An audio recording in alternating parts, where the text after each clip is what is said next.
YouTube fans, Madarans here, and welcome to a Dinomist deck profile for the November 2015 ban list. So yeah, I've been playing this deck on my channel for a while now.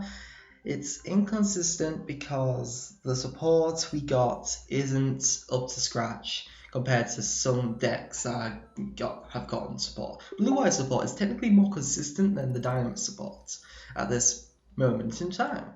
Even though we have a search card for this and we have other options, I'm going in for instant fusions with instant upstart goblins, but still that's not giving it enough speed. You could make it turbo form, but I went for a defensive form just because of so much problematic decks at the moment.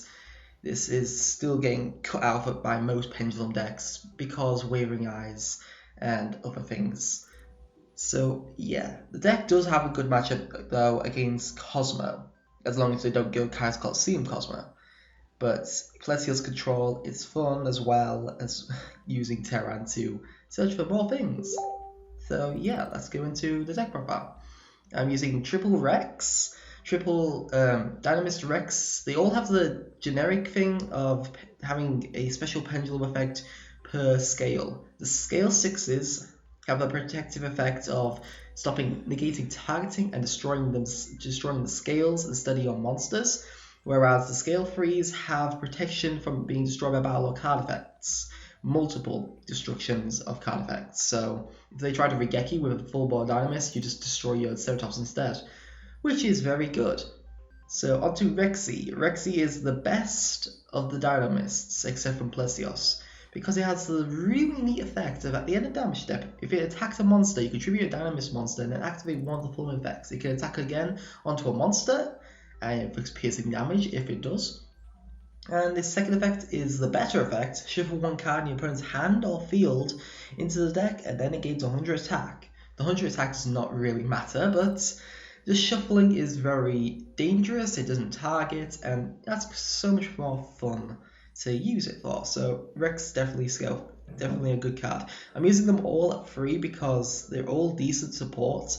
It's just I didn't know what really to cut down just to increase the turbo velocity of the deck. And I wanted a load of scales as well, so I didn't have just one and then all these other cards that may not help. So yeah, onto Ceratops. Ceratops is an alright monster. This is mainly used for the scale 3.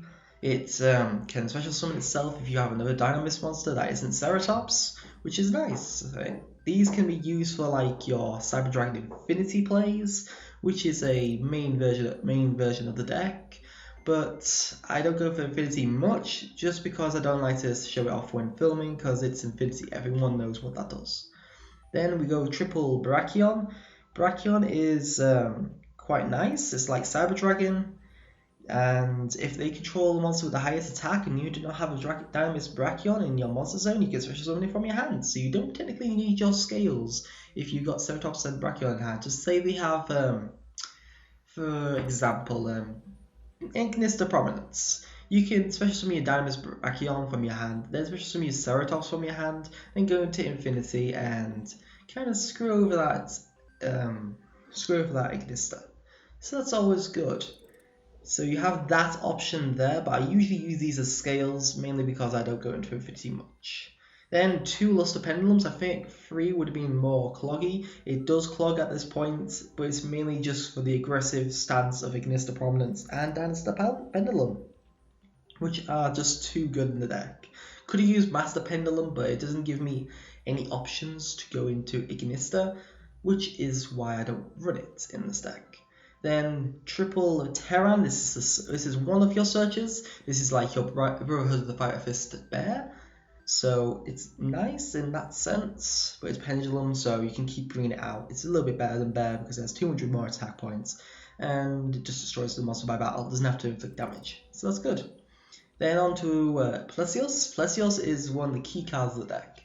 Plesios has the continuous effect of while it's on the field, your opponent's monsters lose 100 attack and defense for each Dinomist card. It's cumulative for each Plesios you control, so having 3 on there, just those 3, will lower your opponent's monster by 900 and then continuously go up. So Plesios proves to be a problematic card, especially for Cosmo, since even their big ships are going to be shrunk down by Plesios' control, and they can't ever do that Farm Girl plays unless they have Moon Mirror Shield or Honest or Jirigado, but Jirigado wouldn't be that effective.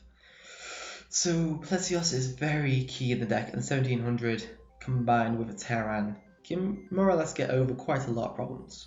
Then Stegosaurus, a nice generic pendulum monster by its definition of having the effect that if a pendulum monster you control battles an opponent's monster, after damage calculation destroy both of those monsters, which is very good for getting over problematic cards like, for example, Dark Paladin when it had like 4100 attack. This Stegosaurus protected my monster from being destroyed by the bat, destroyed my opponent's monster and my own, even though it had been killed in that battle. So that's always good. So you can get over problematic cards, but the only downside is it destroys it. It doesn't like banish or anything.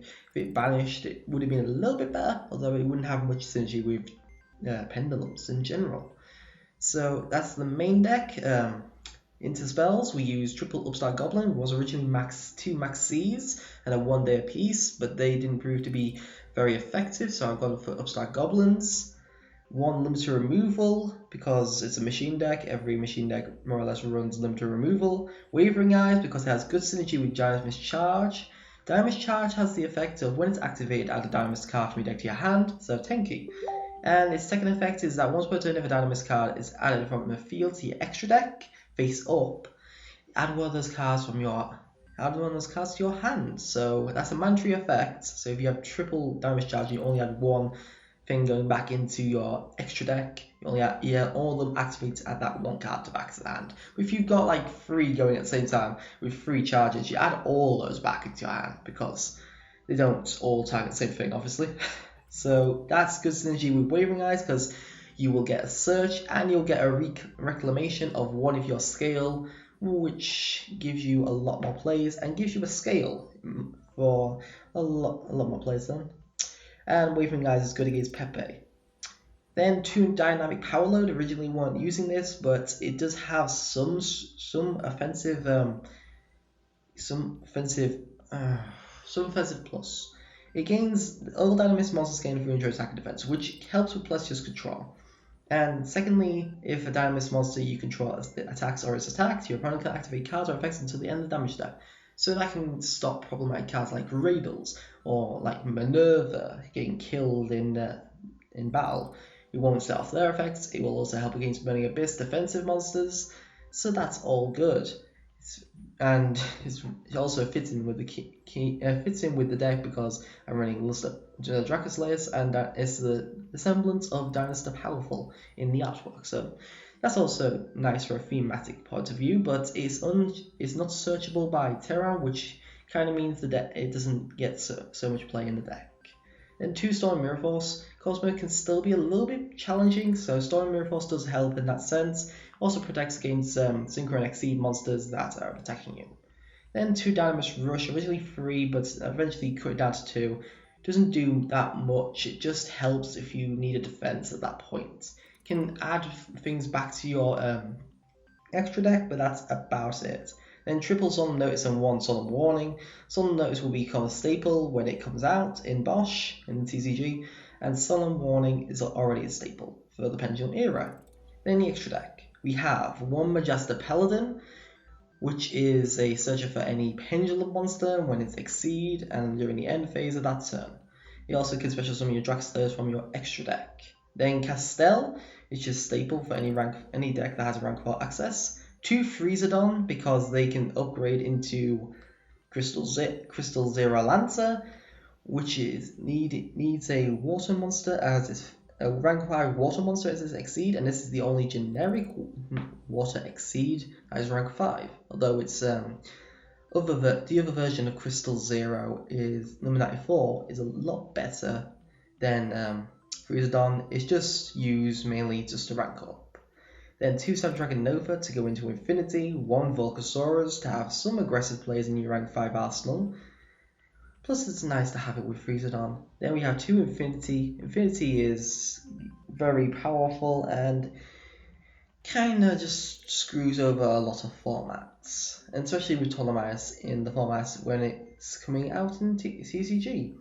If it's still there, hopefully not.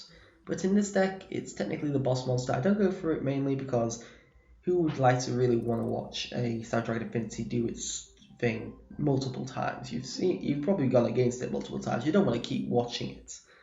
Then 2 full armored Crystal Zero Lancer. This is a very powerful monster. It gains 500 attack for each XC material attached to it.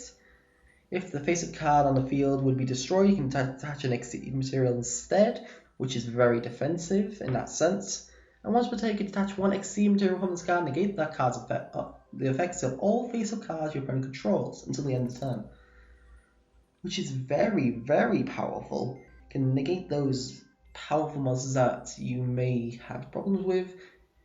Unfortunately, it's not a quick effect. If it was a quick effect, it would just make it so unbelievably powerful. But in that sense, it's technically a zero fine for the deck. And then 2 Ignista Prominences, because they are just too good. That's why Luster Pendulum's in there. If Ignista wasn't that good, I wouldn't run it. I wouldn't run the Pendulum, to be honest, in the deck. And we all know what Ignista does. You can target 1 Pendulum monster on the field or 1 card in the Pendulum Zone. Destroy it and then shuffle back a card on the field does not target. Especially summons do a Draco's Layers from your deck. And then 2 Dynasty Powerful fits in with the theme and it protects your scales from being destroyed and your Pendulum monsters from being destroyed by battle. And special summons Draco's Layers from your hand or graveyard, which completely allows you to summon Draco's Layers from anywhere. Deck, hand, graveyard, or extra deck. Which is very good. Hopefully there'll be 1 for banishment as well.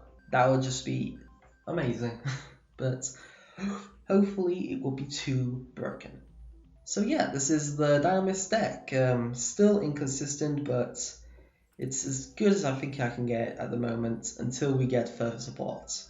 So yeah, I hope you enjoyed this deck profile. Please leave a comment below your suggestions for the deck or suggestions for decks I should play on my channel or decks you want to see again on my channel. Please like and subscribe if you enjoyed this and want to see further content. Thank you for watching. Matt Durant signing out.